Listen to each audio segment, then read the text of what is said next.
por la tarde. ¿Y el delito de acoso, Sandra, es habitual? El delito de acoso estaría integrado dentro de ese delito de abuso de autoridad que puede cometer Mm. un superior frente a un subordinado. Sí que es habitual, sí que es uno de los más habituales. O sea, entiendo que no, también el sexual también se incluiría dentro de este tipo de delitos. Sí que suele ser habitual, la verdad, uno de los más habituales. Joder, una lástima, ¿eh? ¿Y suele ser de superior a subordinado o puede ser al revés? O sea, si es al revés, si es de un soldado, por ejemplo, hacia un sargento, entonces es un delito de insulto a superior. Mm. Y si es o sea, y si es de un mando superior a un subordinado, es un delito de abuso de autoridad. Y sobre todo, pues sí que suele haber delitos de abuso de autoridad, lo que digo, la mayoría, o los que yo veo, casi todos se lo llevan los suboficiales. Sargentos suelen ser la mayoría que cometen este tipo de delitos. Vale. Y entre un chico y una chica, por ejemplo, un sargento y una soldado, ¿hay un protocolo escrito de lo que hacer en el caso de que exista una denuncia por acoso sexual? ¿O porque vamos a llevarlo a esa zona? Porque al final entiendo que dentro de lo que puede ser acoso entre un chico y una chica, el sexual, entiendo, que es el más habitual. ¿Hay algún tipo de protocolo? ¿Le apartan de jefe de esa mujer? ¿O hay algo escrito? Sí, a ver, y de hecho en las unidades tendría que haber un encargado como de no me acuerdo exactamente qué nombre tienen, pero sí, como un encargado de protección frente al acoso y demás. Lo que pasa que muchas veces a mí me ha llegado gente que yo he dicho, oye, pero no, es que en tu unidad hay, además una vez fue un poco gracioso, en realidad no tiene mucha gracia, pero una chica me dijo, me contó un caso que había ocurrido así de un poco acoso sexual y yo le dije, oye, pero en tu unidad no hay alguien que se debería de ocupar de estos temas de acoso sexual y me dijo, es que soy yo.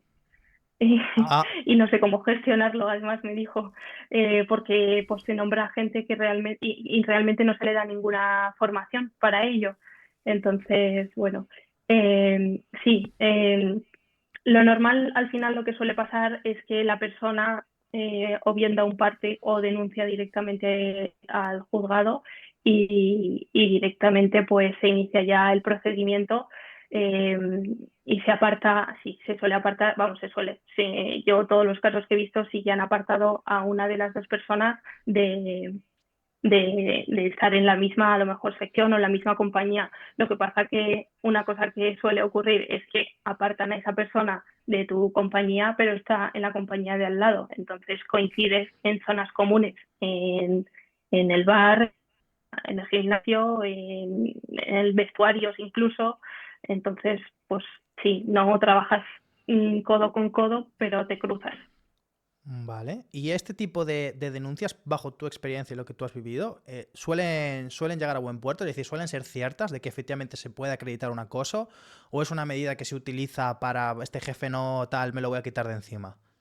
Yo los casos que he visto, los casos que he llevado y llevo son del 100% reales. Eh, Ujú. es verdad que yo intento hacer un poco también de filtro, de que cualquier cosa que se intenta denunciar o yo no la acepto o yo digo, bueno, piénsatelo porque realmente esto puede que no sea del todo cierto o puede que no sea tan grave como, como parece y al final puede ser incluso peor para ti porque si estás poniendo una denuncia que es falsa, ojo que el procedimiento se puede volver en contra tuya. Eh, entonces, yo los que he visto, los que he llevado, sí que son reales más o menos, quiero decir, porque también me toca llevar la parte contraria, no solo a la víctima, que Hostia, también claro. que llevo, claro, llevo ahora concretamente, sí que llevo varias chicas afectadas, o sea, casos distintos, quiero decir, no uno en concreto en el que haya varias, sino casos distintos, además de distintos empleos, distintos ejércitos incluso, pero temas más o menos similares eh, pero también llevo la parte contraria en algunos procedimientos en las que, o sea, que llevo yo al acusado y sí que, por ejemplo, tengo un caso en el que el chico lo pasa, o sea, lo ha pasado, lo está pasando un poco mal porque A mi parecer no es no, los hechos que se denuncian no deberían ser constitutivos de delito. Y muchas veces hablando con compañeros abogados que no llevan temas militares, sino que llevan penales ordinarios, normales, me dicen, ostras, es que en la jurisdicción militar como que cualquier cosa parece súper grave y de cualquier cosa se abre un procedimiento cuando en la calle seguramente no se abriría o quizá no llegaría a nada. Es verdad que hoy en día estamos viendo cosas que, que supongo que al 90% de las personas nos parecen tonterías y al final acaban en condenas. Pero esto en el ejército se ve mucho.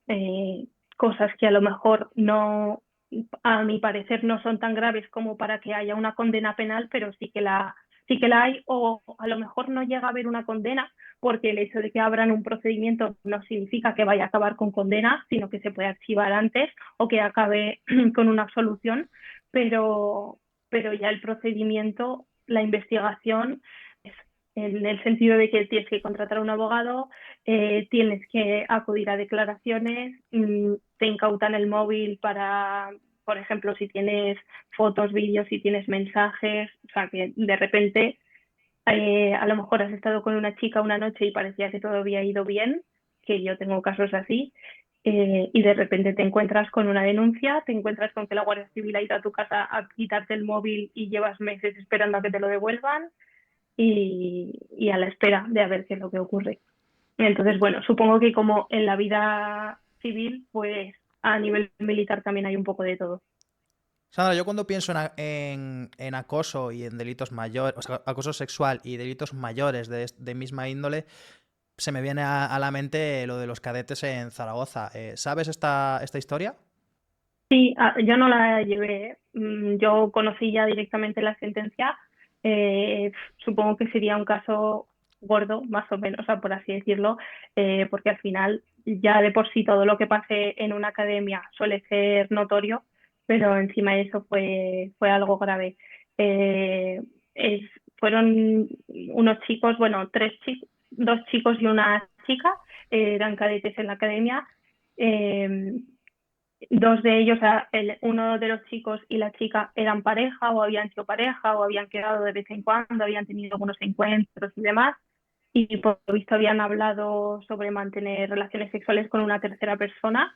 Habían quedado incluso algún día fuera de la academia para intentar, pues eso, mantener como una relación sexual entre los tres, que al final no se había llegado a dar por las circunstancias que fueran. Y finalmente un día la chica fue a la camarita de donde se encontraban ellos dos, pero ella tenía dudas o no estaba del todo conforme con hacer ese trío.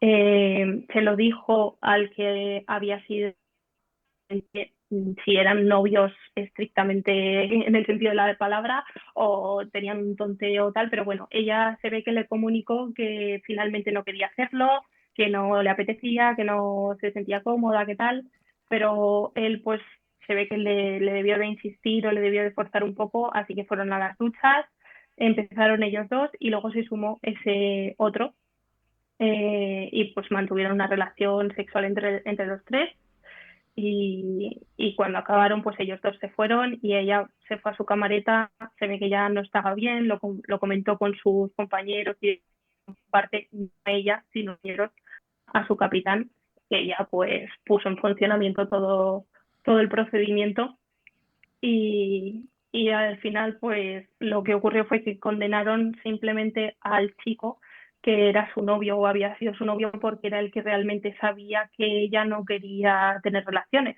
El otro, como se había incorporado después, cuando los otros ya habían empezado, y ella, por lo visto, en ese momento estaba un poco como paralizada, no habló, no expresó en ningún momento que no quería hacer nada, pues ese segundo no tenía ninguna posibilidad de conocer si sí o si no, realmente.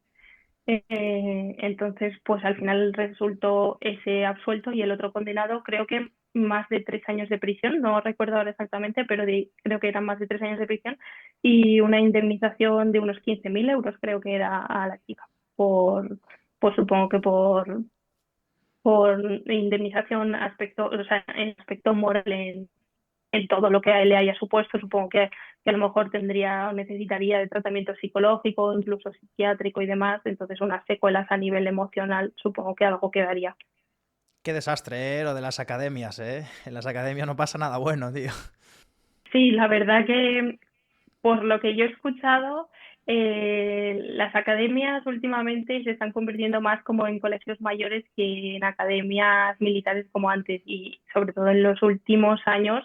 No sé si a partir del COVID o tal, pero yo que conocí las academias de Zaragoza hace ya años y a lo que veo me cuentan ahora, pienso que ha habido cambios. Sí, es que además entiendo que la gente principalmente que asciende, ¿no? Es muy joven y bueno, los encierran allí 3 años, 5 años en el caso de oficiales y al final pues entiendo que es un ambiente bastante más propenso a esto que en vez de pues un trabajo en el que tú vas por la mañana y te vas por la tarde y te olvidas, ¿no? Entiendo, ¿eh? No lo sé.